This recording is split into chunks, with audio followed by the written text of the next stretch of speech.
Alhamdulillahirabbil alamin wassalatu wassalamu ala nabiyyina Muhammadin wa ala alihi wa ashabihi ajmain.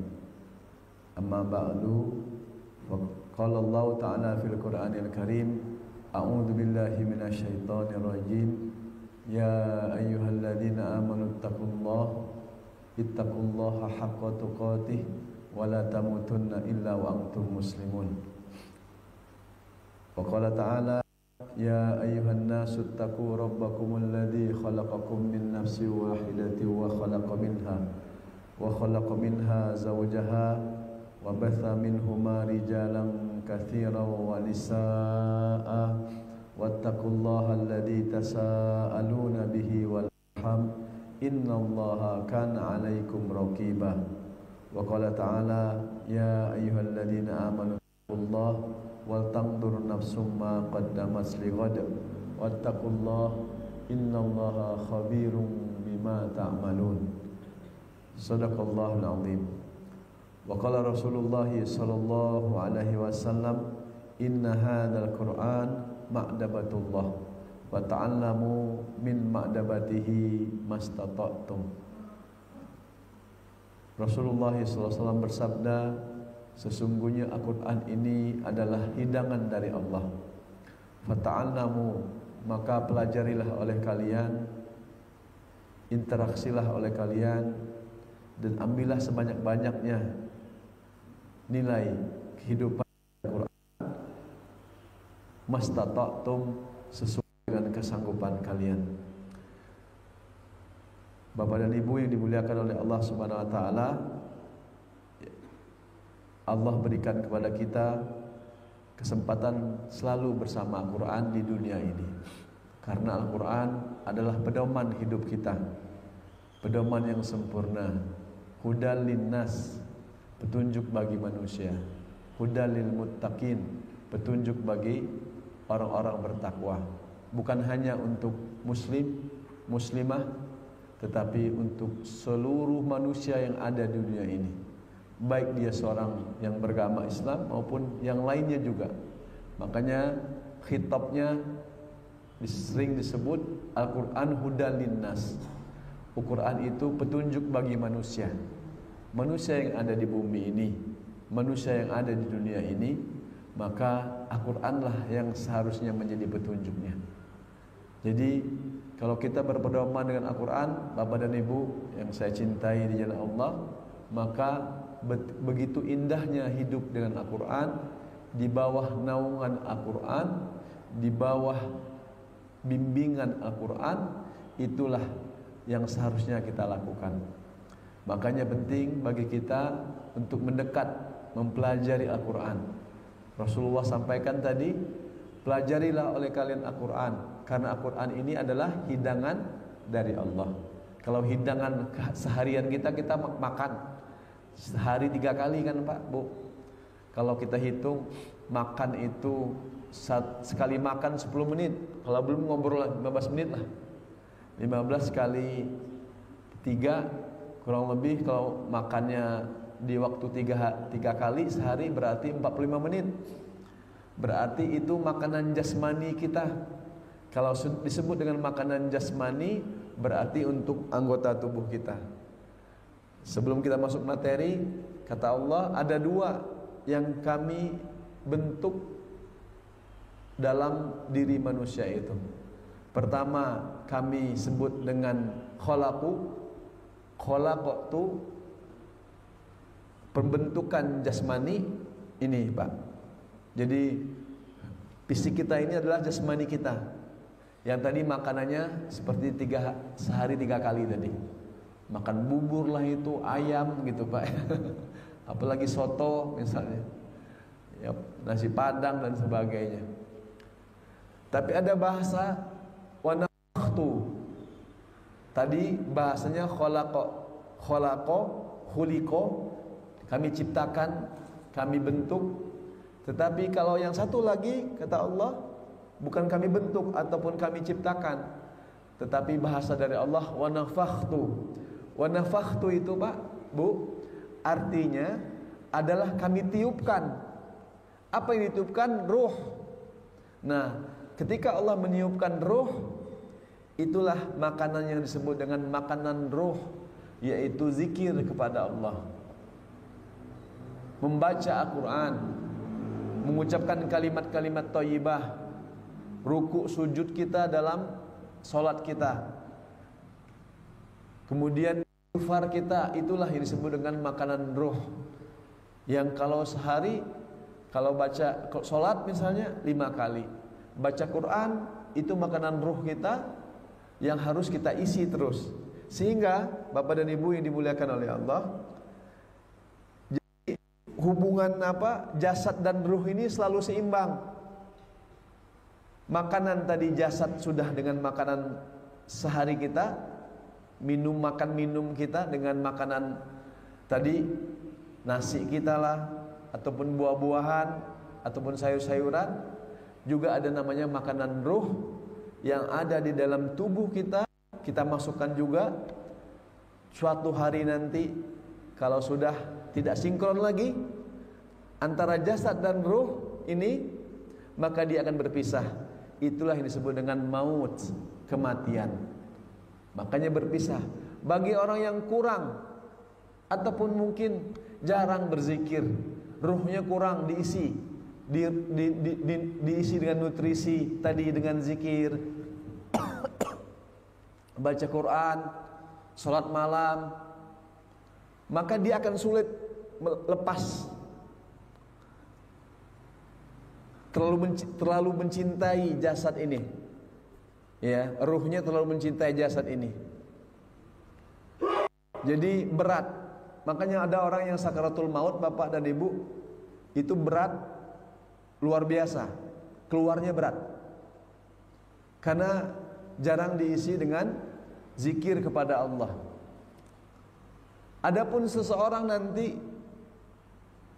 selama hidupnya banyak zikir kepada Allah, kemudian banyak membaca Quran, kemudian banyak istighfar, kemudian dengan salat malamnya, dihidupkannya salat malamnya dengan banyak ruku dan sujud, sujada wa qiyama, banyak berdirinya, maka diantara tanda-tandanya dimudahkan oleh Allah ruh itu berpisah dari jasadnya kalau sudah selesai waktunya di dunia ini. Makanya bahasa Allah, idza jaa ajaluhum la yastakhiruna sa'atan wa la yastaqdimun. Allah bersampaikan di dalam surat Al-A'raf diantaranya, apabila ajal seseorang sudah datang, maka tidak bisa diakhirkan, tidak bisa diawalkan, tidak bisa diakhirkan. Maka disitulah berpisahnya ruh dengan jasad. Makanya tadi saya bilang, bahasa jasad Allah bentuk khalaqa, khuliqa. Bahasa ruh Allah hembuskan ke dalam tubuh kita. Nanti hembusan ini akan diambil, selesailah waktunya di dunia ini. Maka ada waktunya, ada ajalnya. Ada, kalau ajal itu namanya waktu. Ya, kalau sudah habis rezekinya seseorang, udah selesailah. Makanya diisilah seseorang itu dengan zikir, maka malaikat yang lemah lembut mudah untuk mengambilnya. Kita bacalah surat An-Naziat, wan naziati gharqa, wan nasyitati nashta, was-sabihati sabha, fas-sabiqati sabqa, fal mudabbirati amra. Nah, itulah salah satu di antara ayat yang tadi saya baca. Ada malaikat yang lembut banget mengambil jasad seseorang, ya, dengan kelemah lembutannya itu, dengan lemah lembut itu mudah prosesnya. Semoga kita termasuk yang diberkahi oleh Allah nanti dan mendapatkan husnul khotimah. Amin ya rabbal alamin. Ya, karena husnul khotimah itu harus kita cita-citakan Bapak dan Ibu, dan harus punya thoriqoh bagaimana mencapai husnul khotimah itu. Kata para ulama, husnul khotimah itu diantaranya adalah senang berzikir kepada Allah dalam keadaan sepi, sendiri. Salah satu cirinya yaitu Kapan dalam keadaan sepi dan sendiri itu? Ya, mereka ketika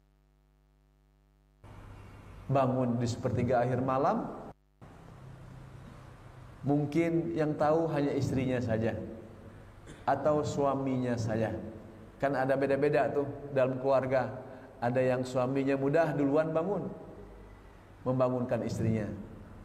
Ada yang istrinya mudah bangun membangunkan suaminya.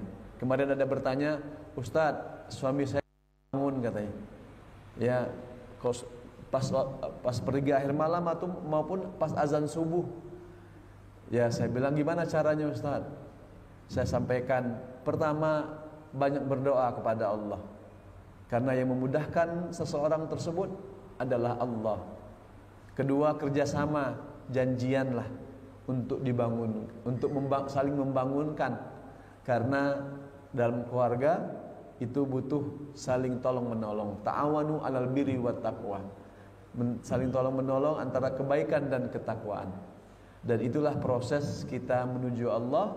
Suami akan membawa ke surganya Allah, dan ku anfusakum wa ahlikum naro, menjaga dirinya dan keluarganya dari api neraka. Karena itu tugas suami, bukan tugas istri. Tugas suami adalah menjaga istrinya dan anak-anaknya dari sengatan api neraka. Semoga kita terjauhkan dari api neraka. Amin ya rabbal alamin. Bapak dan Ibu yang dimuliakan oleh Allah, ini kita ambil dari nama-nama Al-Quran. Nah, ini kita pahami dulu Al-Quran. Saya sudah pernah sampaikan, tapi saya ingin menyampaikan lagi karena judulnya tentang nama-nama yang Al-Quran. Nanti ada At-Tanzil, ada Adz-Dzikra, ada Alkitab. Apa tujuan Allah menamakan yang lain itu? Maka kita pelajari di pagi hari ini untuk menguatkan kita, interaksi kita dengan Al-Quran. Nanti kalau Bapak dan Ibu kalau ketemu surat Al-Hijr misalnya, Allah menamakan Al-Quran bukan Al-Quran, tapi Adz-Dzikra. Untuk apa Adz-Dzikra? Sesuai dengan namanya. Nanti kita bahas. Ya. Yang pertama apa? Kalamullah. Jadi Al-Quran ini apa? Kalamullah. Nah ini Kalamullah.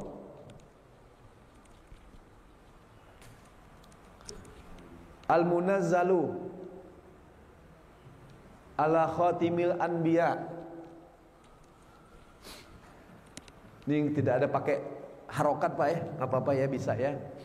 Kalamullah munazzalu ala khatimil anbiya'i wal mursalina Muhammad sallallahu alaihi wasallam biwasitatil Jibril alaihi salam.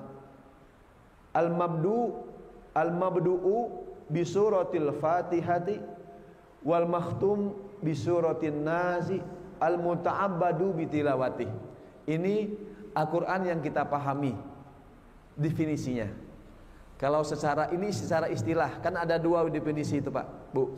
Pertama secara lughah, secara bahasa, Al-Quran berasal dari kata qara'a yaqra'u Qur'anan. Quran itu sesuatu yang dibaca, membaca, ya, bacaan. Itu namanya Al-Quran.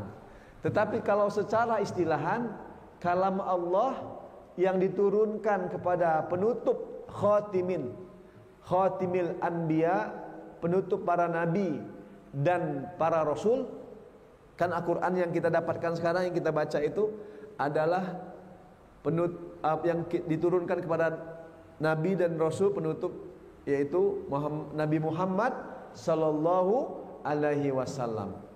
Biwasitatil Jibril alaihi salam, dengan perantara, ya, tidak langsung, tapi peran ada malaikat Jibril. Makanya nanti kalau kita pahami Al-Quran itu turun di malam Lailatul Qadar, itu yang sempurna 30 juz ke langit dunia. Jadi 30 juz turun ke langit dunia itu melalui malaikat Jibril. Ya. Kemudian nanti malaikat Jibril ditugaskan lagi oleh Allah dari langit dunia turun kepada Rasul sallallahu alaihi wasallam secara bertahap yang pernah kita sampaikan. berapa waktu yang lalu tentang turunnya Al-Quran. Ini saya ulang saja karena memang ilmu itu harus at-taraddud yang terus diulang-ulang. Nah, berturunnya kepada baru disebutlah dengan perantara malaikat Jibril dari langit dunia sampai ke Rasulullah yang kita sebut dengan 23 tahun lamanya.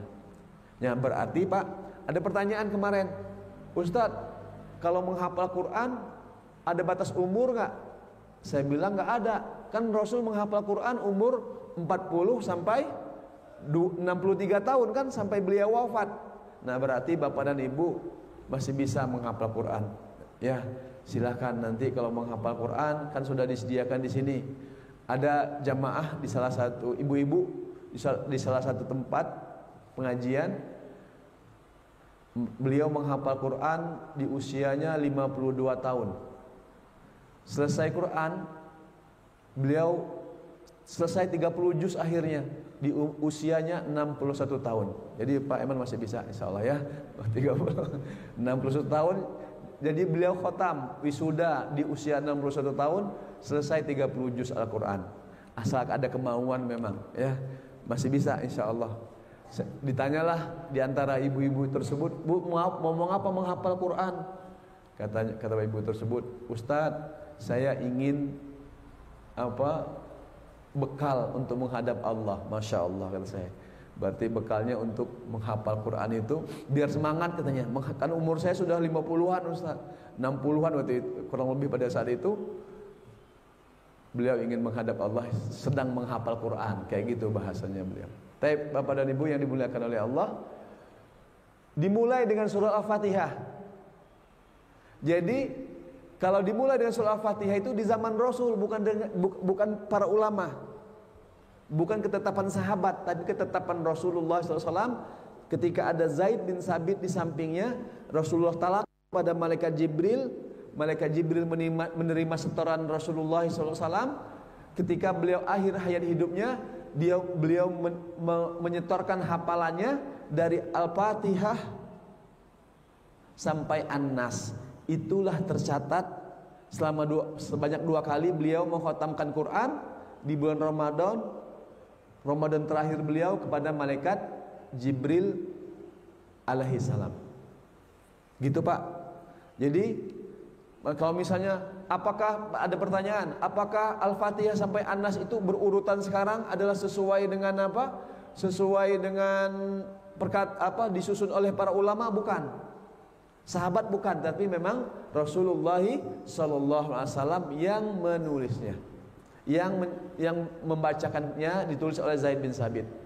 Kemudian sampai surat An-Nas, al-muta'abbadu bitilawatihi, menjadi ibadah dengan membacanya. Mengapa menjadi ibadah dengan membacanya, Pak, Bu? Karena bacaan Al-Quran kita, ketika kita baca satu huruf mendapatkan 10 pahala.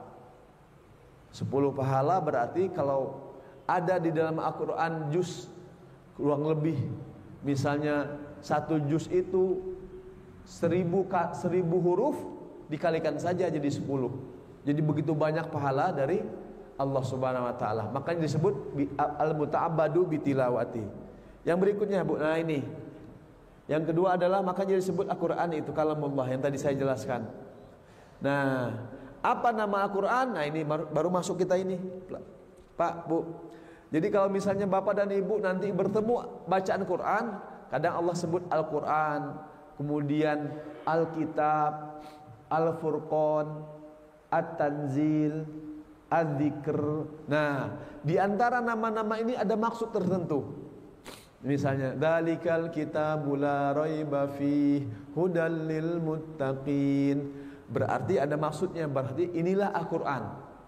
Walaupun di terjemahan, nanti Bapak dan Ibu lihat di terjemahan ada namanya tetap Al-Quran, tapi namanya beda. Misalnya kalau di dalam surat Al-Baqarah yang kemarin Ramadan kita sering baca, Syahrul Ramadanalladzi unzila fihil Quran, Quran namanya, tetapi yang lain tidak, ada nama-nama yang lain. Nah, kita masuk Pak ya. Pertama, Al-Quran mempunyai banyak nama. Kesemuanya menunjukkan ketinggian peran dan kedudukannya. Ketinggian peran dan kedudukan Al-Quran itulah yang mengantarkan kita memahami makna Al-Quran, Pak, Bu. Tadi saya bilang adzikr, nanti kita bahas di sini. Kenapa disebut adzikr? Sekarang kita dibahas Al-Quran dulu. Pertama, Al-Quran. Nah ini Bu, Pak, dalilnya. Mengapa disebut Al-Quran? Mari kita perhatikan. A'udzu billahi minasyaitonir rajim. Inna hadzal Qur'an yahdi lillati hiya aqwam wa yubashshirul mu'minina alladhina ya'maluna as-solihat anna lahum ajran kabira. Ini fungsinya Al-Quran. Kalau disebut Al-Quran memang sama-sama itu juga, tetapi lebih kepada nilai. Nah, apa kata Allah? Sesungguhnya Al-Quran ini, Pak, ini luar biasa sebenarnya. Kalau kita perhatikan, mengapa beda-beda namanya, tetapi ada fungsi-fungsi tertentu. Tetap kalau sudah namanya Al-Quran, ini namanya disebut oleh Allah apa setelahnya itu? Inna hadzal Qur'an yahdi, memberikan petunjuk. Jadi Al-Quran itu fungsinya memberikan petunjuk. Nah gitu. Kalau kita baca, diberikan petunjuk oleh Allah. Kalau kita baca maknanya, dimudahkan dalam memahaminya. Kalau kita baca, dimudahkan pula dalam mengamalkannya. Makanya disebut Yahdi. Yang dibutuhkan oleh kita adalah petunjuk dari Allah. Makanya kita berdoa setiap waktu, setiap salat kita apa Bu? Pak, ihdinas siratal mustaqim. Ya Allah, tunjukkan kami jalan yang lurus. Maka kita butuh hidayah dari Allah setiap waktu kita. Bahkan kita berdoa apa Bu? Rabbana la tuzigh qulubana ba'da id hadaitana wa hab lana min ladunka rahmah innaka antal wahhab. Dah hafalkan Bu itu? Itu jangan lupa setiap habis sholat kita berdoa kepada Allah agar hidayah yang Allah berikan kepada kita tidak pernah terlepas, tidak pernah diambil. Nah itulah doanya. Maka disebut dengan Yahdi. Nah, Bapak dan Ibu yang dimuliakan oleh Allah, Yahdi lillati hiya aqwam. Allah memberikan fungsi tugas Al-Quran ini. Allah memberikan petunjuk kepada siapa? Jalan yang lebih lurus. Aqwam. Aqwam itu lurus. Ya, qoma yakumu, tegak lurus. Makanya kalau sifat sholat Bu, Pak, itu biasanya tegak lurus gini.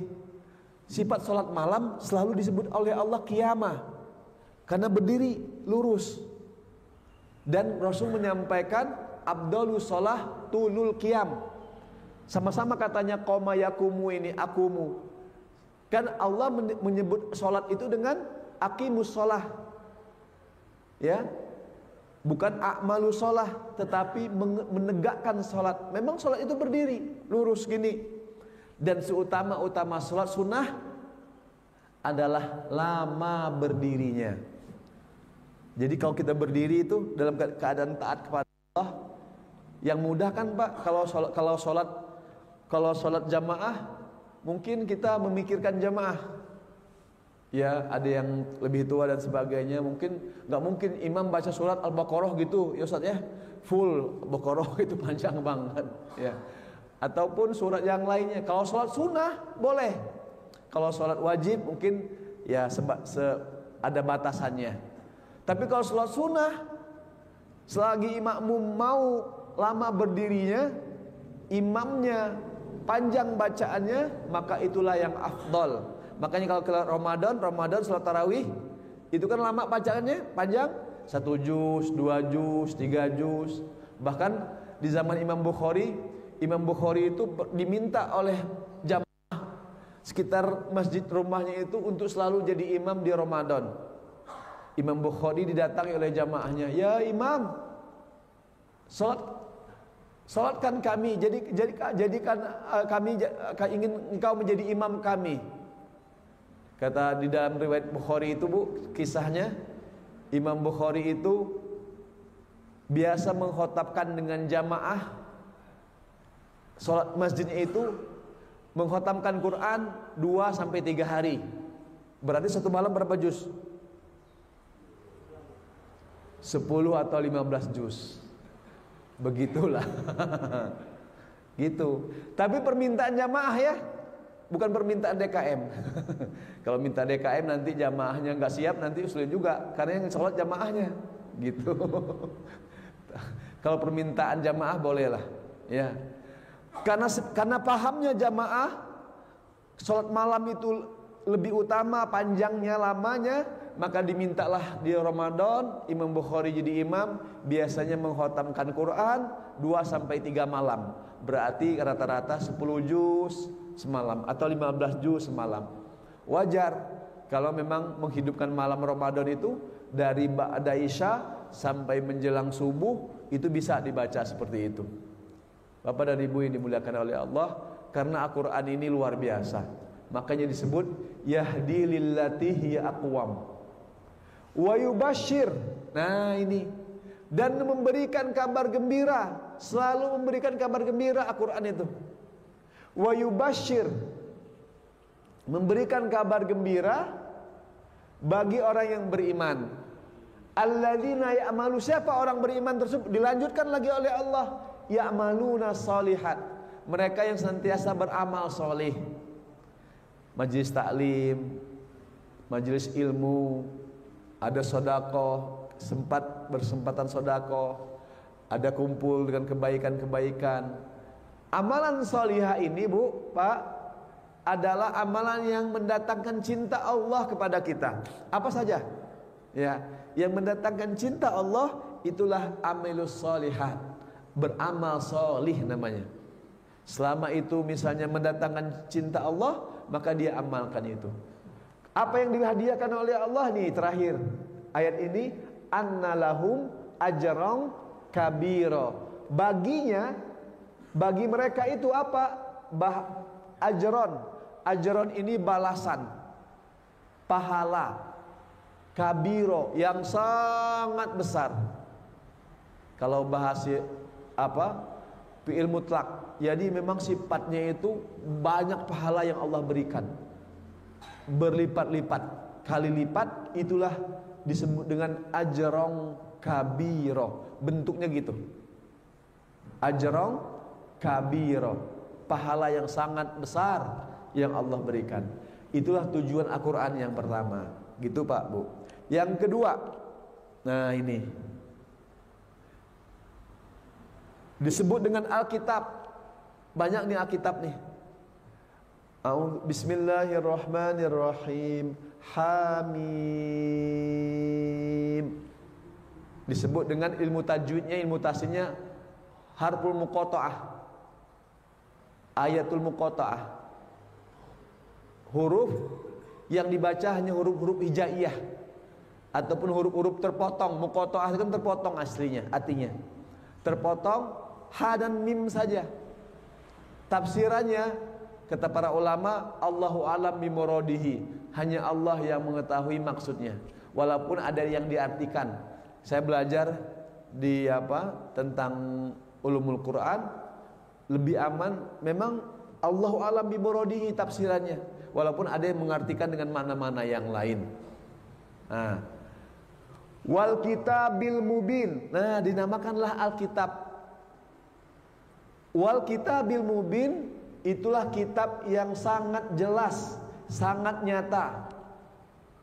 Ya, Pak, Bu. Perhatikan, setiap ada kitab namanya Al-Quran yang nyata, yang jelas, tetapi ayat setelahnya menunjukkan keagungan, kemuliaan Al-Quran. Apa itu? Maknanya, inna, sesungguhnya kami, anzalnahu, kami turunkan, hu kembali Al-Quran. Al-Quran itu fi lailatin, di malam mubarakah, di malam penuh keberkahan. Nah, jadi Al-Quran itu penuh keberkahan. Tadi sifatnya yahdi lillati aqwam, posisinya adalah memberikan petunjuk.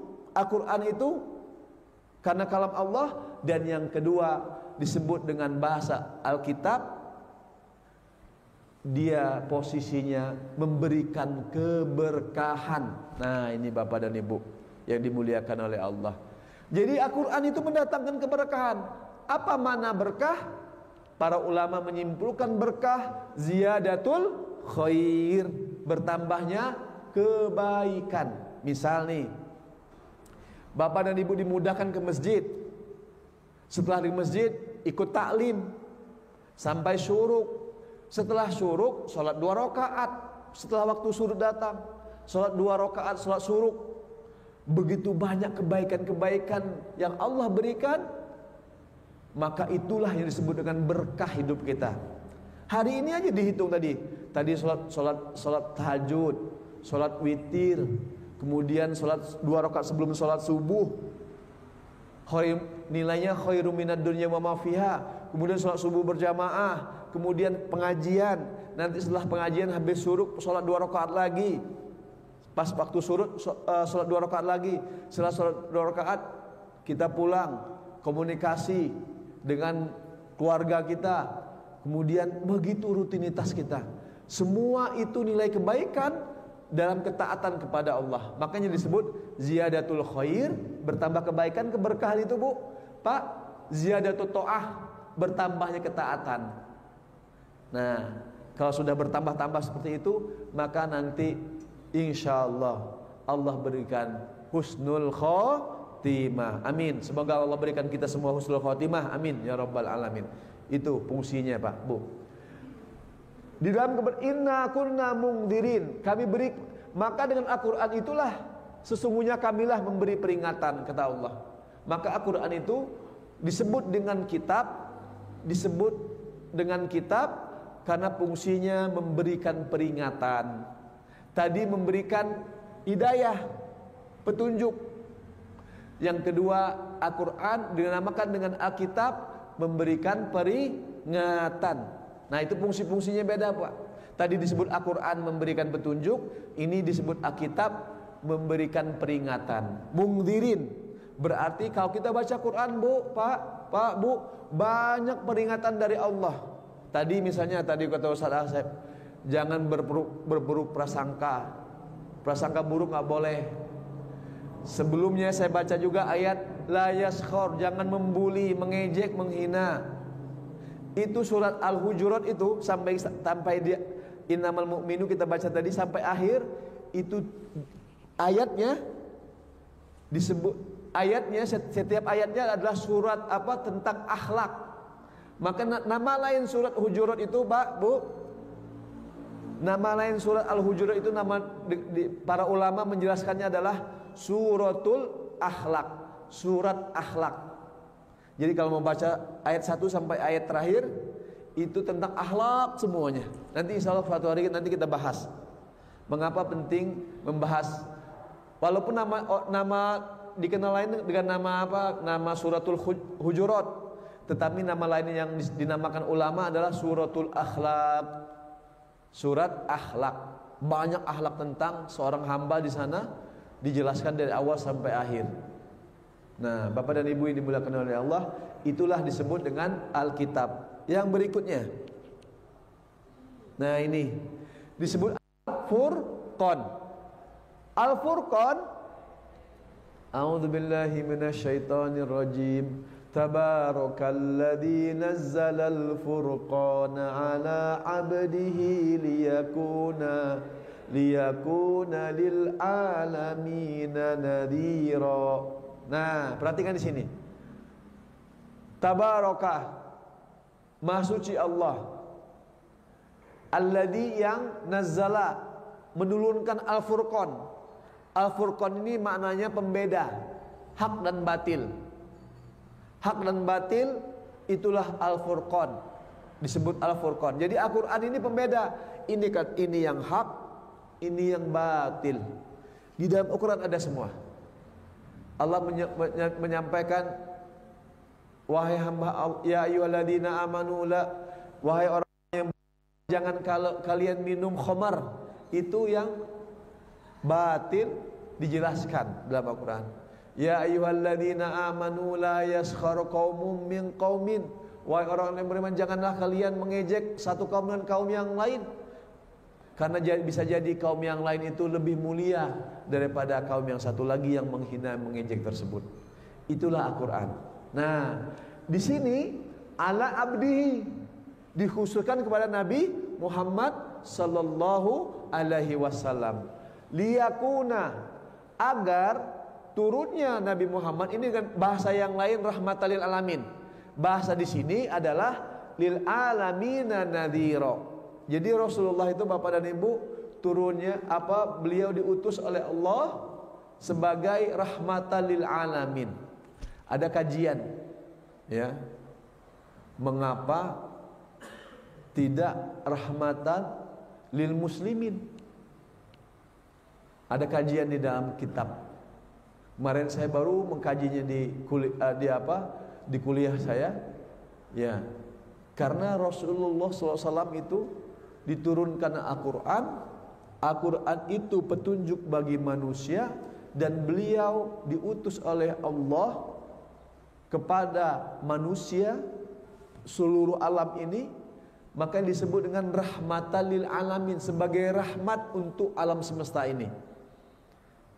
Kan bukan hanya muslimin, Bu, Pak, tetapi untuk rahmatan lil alam semesta ini. Begitu luar biasanya utusan Allah Nabi kita Muhammad sallallahu alaihi wasallam, rahmatan lil alamin, dengan rahmat bagi alam semesta ini. Makanya wafatnya juga mengingat kita ummati. Bahkan nanti ketika sudah diperbolehkan masuk surga oleh Allah, beliau menunggu di pintu surga, tidak mau masuk dahulu, menunggu umatnya, ingin memberikan syafaat kepada umatnya. Makanya salah satu caranya agar mendapatkan syafaat, banyaklah bersolawat. Allahumma sholli ala sayyidina Muhammad wa ala alihi wa ashabihi ajma'in. Banyak baca itu agar kita mendapatkan selawat. Ini Bu ya, nadhiro, dan menjadi peringatan kepada seluruh alam. Tadi ya, peringatan yang disebut dengan Alkitab itu peringatan bagi manusia. Nah, ini tidak hanya manusia, tetapi alam semesta ini. Makanya disebut rahmatan lil alamin ataupun lil alamina, lebih didahulukan alam semestanya, Bu, alamnya. Nadhiro, yaitu peringatan juga. Tadi peringatan untuk manusia, Alkitab ya, inna kunna mungdirin. Nah, ini peringatan untuk alam semesta. Fungsinya beda, Al-Furqan dan Alkitab. Itu Bapak dan Ibu ya. Memang luar biasa nih Al-Quran, kalau kita bahas, Bu, nggak habis-habisnya. Laukana midadal, dan di dalam surat Luqman itu disebutkan, kalaulah kami turunkan ya tinta seluas lautan, pohon yang sebanyak di dunia ini sebagai penanya, tidak akan habis menulis kalimat Allah, Al-Quranul Karim. Luar biasa. Berikutnya, Bu, nah ini At-Tanzil, dua lagi. At-Tanzil, Allah sebut dengan At-Tanzil, apa fungsinya? Wa innahu latanzilu rabbil alamin, nazala bihir ruhul amin. Dan sesungguhnya Al-Quran, di terjemahan Depak memang Al-Quran itu terus namanya. Tadi Alkitab Al-Quran, Al-Furqan Al-Quran. Nah sekarang At-Tanzil juga Al-Quran, dia benar-benar diturunkan oleh Tuhan semesta alam. Dia dibawa turun oleh Ruhul Amin Jibril. Kalau gunakan At-Tanzil menjelaskan cara turunnya, siapa yang membawanya? Malaikat Jibril. Nah, di sini disebutkan nazala bihir ruhul amin. Tadi penerangannya Al-Furqan tentang peringatan bagi manusia, bagi alam semesta. Alkitab peringatan bagi manusia. Nah, kalau digunakan nama At-Tanzil, itu fungsinya beda lagi. Al-Quran berfungsi diturunkan melalui malaikat Jibril alaihi salam. Jadi gitu. Jadi semuanya disebut oleh Allah. Betapa fungsinya Al-Quran dengan nama-nama yang lain itu disebut. At-tanzil tidak difungsikan dengan peringatan, tetapi difungsikan karena yang membawanya adalah malaikat Jibril, dengan perantara malaikat Jibril kepada Nabi kita Muhammad sallallahu alaihi wasallam dengan perintah dari Allah Subhanahu wa taala. Disebutlah at-tanzil. Kan tanzil itu sebenarnya bahasa kata nazala yunazilu, artinya diturunkan. Yang menurunkan siapa? Malaikat Jibril. Perantara dari Allah Subhanahu wa taala. Disebutlah at-tanzil. Bapak dan Ibu yang dimuliakan oleh Allah, itulah fungsi Al-Qur'an yang disebut dengan at-tanzil. Makanya disebut inna anzalnahu fi lailatul qadar wa ma adraka ma lailatul qadar lailatul qadri khairum min alfi syahr tanazzalul malaikatu warruhu fiha biidzni rabbihim min kulli amr salamun hiya hatta matola'il fajar. Tanazzalul malaikah itu malaikat Jibril. Ya. Di ayat terakhir tadi disebutkan seperti itu. Tanda malaikat warruh itu malaikat Jibril. Diturunkan Al-Qur'annya. Makanya digunakan pakai kata-kata nazala, bahasa Arabnya ya fungsinya memang menurunkan malaikat Jibril alaihi salam. Yang terakhir Bapak dan Ibu. Ya, ini yang terakhir. Ya. Nah, ini Al-Quran adalah adzikr. Nah ini nih kalau sudah zikr, adzikr apa artinya Bapak dan Ibu? Artinya mengingat. Kira-kira apa tujuannya Allah turunkan dengan nama adzikr? Nah kita pahami di ayat ini. Mari kita pahami. Tadi tanzil, Al-Furqan, kemudian apa lagi? Alkitab. Nah ini nih nama yang banyak menjadi amalan kita. Apa kata Allah? Inna nahnu nazzalna dzikra. Adzikra disebut di sini. Wa inna lahu lahafizun. Fungsinya apa adzikra? Bapak dan Ibu yang dimuliakan oleh Allah,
Baik. Bukan malaikat Jibril Ya. sebagai orang, seperti pihak yang mengatakan sesuatu yang datangnya dari Allah kepada Rasulullah SAW. Iya.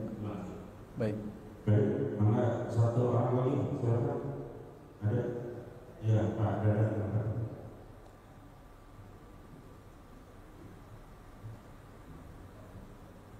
Bismillahirrahmanirrahim. Assalamualaikum. Terima kasih Ustaz. Waalaikumsalam. Silakan. Saya ingin bertanya, Sama-sama, Pak.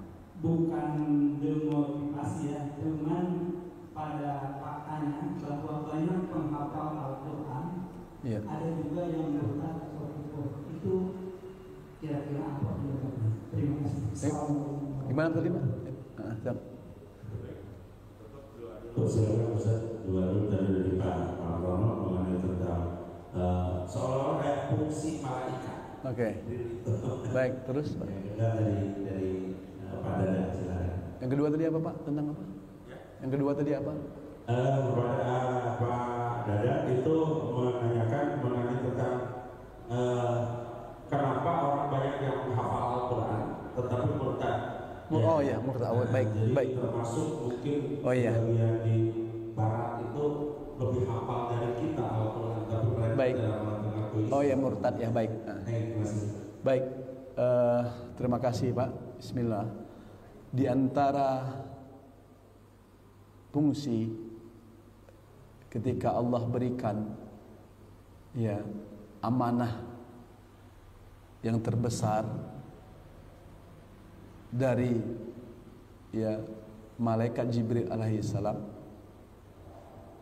adalah amanah membawa risalah Al-Quran. Kemudian dari Lauhul Mahfuz diturunkan Al-Quran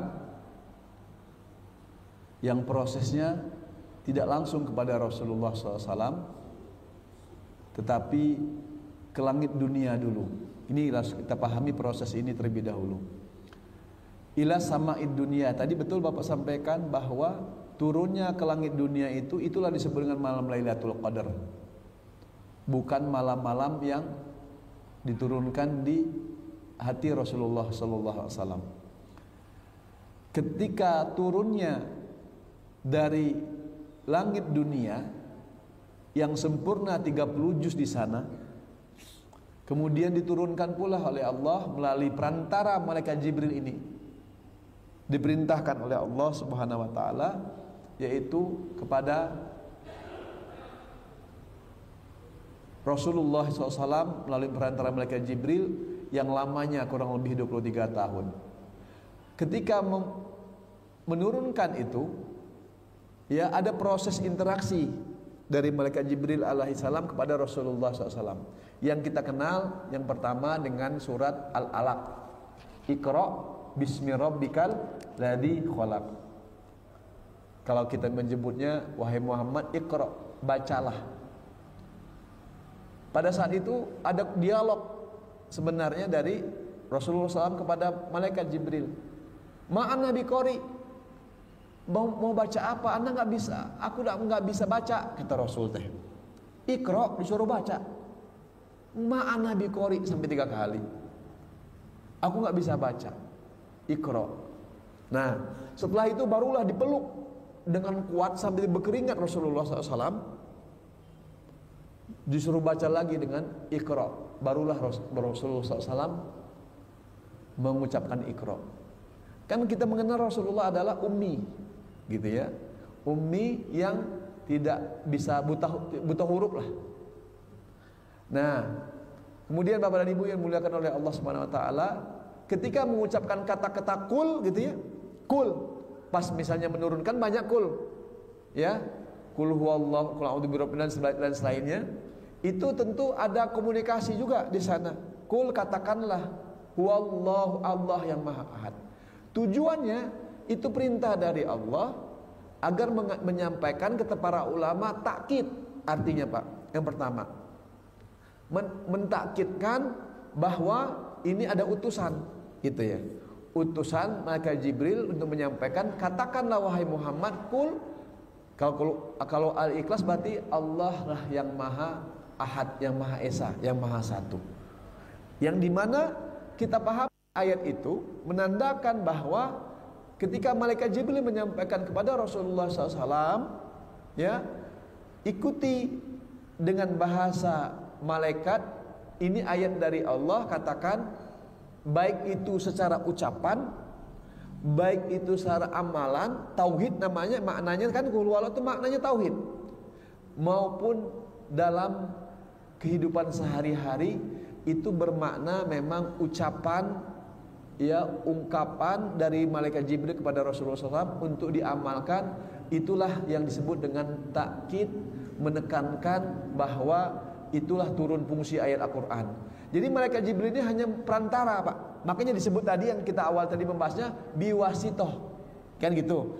Dengan perantara malaikat Jibril hanya menyampaikan saja untuk mentakkidkan bahwa fungsi malaikat Jibril ini untuk menyampaikan ini dari Allah. Karena sebelumnya kan Rasulullah SAW itu sudah dari kecilnya sudah dibelah kan ininya, dadanya itu sudah diisi dengan cahaya Allah itu. Tetapi fungsinya berikutnya itu juga adalah fungsi malaikat Jibril. Jadi malaikat Jibril ini mengawasi selalu dari awal sampai beliau wafat untuk membersamai Rasul, dan risalah tertinggi adalah menurunkan Al-Quran kepada Rasulullah SAW. Ini salah satu gambaran saja intinya bahwa tugasnya malaikat Jibril itu adalah menyampaikan risalah Al-Quran, menakkidkan bahwa ini adalah ayat dari Allah untuk dibaca, untuk dihafalkan karena Rasulullah ummi tidak bisa menulis, dan untuk disampaikan. Itu tugasnya. Sampaikan apa? Isinya dari Allah, redaksinya dari Allah, semuanya dari Allah, Al-Quran itu. Tapi fungsinya hanya menjadi perantara untuk menyampaikan, untuk mengingatkan ataupun memberikan bahwa inilah dari Allah. Talakinya, fungsinya talaki. Satu lagi, Pak, talaki itu apa? Yaitu membaca Al-Quran dengan baik dan benar. Makanya kata Allah, warattilil Qur'ana tartila. Baca Al-Quran secara tartil. Tartil itu makhrajul hurufnya harus benar, sifatul hurufnya harus benar, waqafnya harus tahu, dan fungsinya makanya diajarkan oleh malaikat Jibril alaihi salam kepada Rasulullah mentalakikan. Misalnya gini, kita surat Iqra bisa. Iqra dibacalah qalqalahnya di sana, makhrajul hurufnya di sana, sifatul hurufnya di sana. Untuk apa fungsinya? Agar benar maknanya secara lafziah. Makna secara lafziahnya jelas, secara maknawiyahnya arti sesungguhnya itu juga jelas. Itu tugas malaikat Jibril untuk mentalakikan bacaannya sebanyak 30 juz tadi. Makanya ada kadang-kadang kalau fungsinya ada asbabun nuzulnya, ada juga langsung kepada Rasulullah diturunkan sebanyak 23 tahun dengan 114 surat, 30 juz dengan 6.236 ayat. Itulah dengan disertai baik dari sisi maknanya, sebagian ulama menyampaikan seperti itu, mau dari sisi lafziahnya, makhraj sifat hurufnya harus benar, dan dari sisi penekanan tadi yang Bapak sampaikan, kul, katakanlah ini adalah maknanya. Allah yang ahad menekankan makna-makna Al-Quran, baik itu dari kisah para nabi, orang-orang soleh terdahulu, maupun keakidah, maupun hukum-hukum Allah. Itu malaikat Jibril langsung kepada Rasulullah SAW. Mudah-mudahan ini bisa dipahami secara global, Pak, ya, bisa dipahami, karena memang fungsinya seperti itu. Salah satunya malaikat Jibril. Makanya nanti fungsinya berikutnya ketika kita sudah menyampaikan untuk menghafal Quran, karena Rasulullah penghafal Quran kan. Nah, fungsinya diantaranya ya karena mereka bertalaki langsung, gitu ya, maka Al-Quran ini fungsinya juga untuk dihafalkan, sebagaimana Rasulullah SAW membaca Quran setelah diajarkan oleh malaikat Jibril, kemudian langsung Rasulullah menyampaikan pula kepada malaikat Jibril, mengulang bacaan tadi, menyetorkan hafalannya. Itu fungsinya, Pak, ya. Barakallahu fikum. Kemudian yang kedua mengenai murtad. Jadi, Pak, Al-Quran ini tadi saya bilang hidayah. Ada seorang sahabat Rasulullah SAW. Ingat, Pak, sahabat di zaman Rasulullah hidupnya penghafal Quran, bahkan mujahid. Tapi kehendak Allah sekali lagi itu hanya adalah hidayah. Jangankan di zaman sekarang penghafal Quran, di zaman Rasul bertemu Rasul, dia murtad, Pak. Kita berlindung kepada Allah, kita dijauhkan dari hal seperti itu. Amin. Dan semoga kita diberikan hidayah terus oleh Allah sampai akhir hayat hidup kita. Murtad, Pak. Kata sahabat yang lain, kok bisa dia murtad? Ya Rasul, dia penghafal Quran, hadis banyak juga dihafalkannya. Kenapa bisa murtad?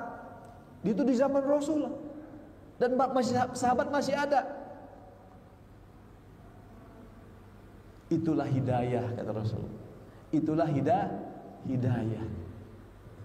Ada penghafal Quran murtad, ini bahkan buka kerudung dan sebagainya, na'udzubillah, karena tidak ada hidayah dalam dirinya. Mahal hidayah itu. Bahkan Pak, ada dulu zaman kisah seorang pemuda yang suka azan.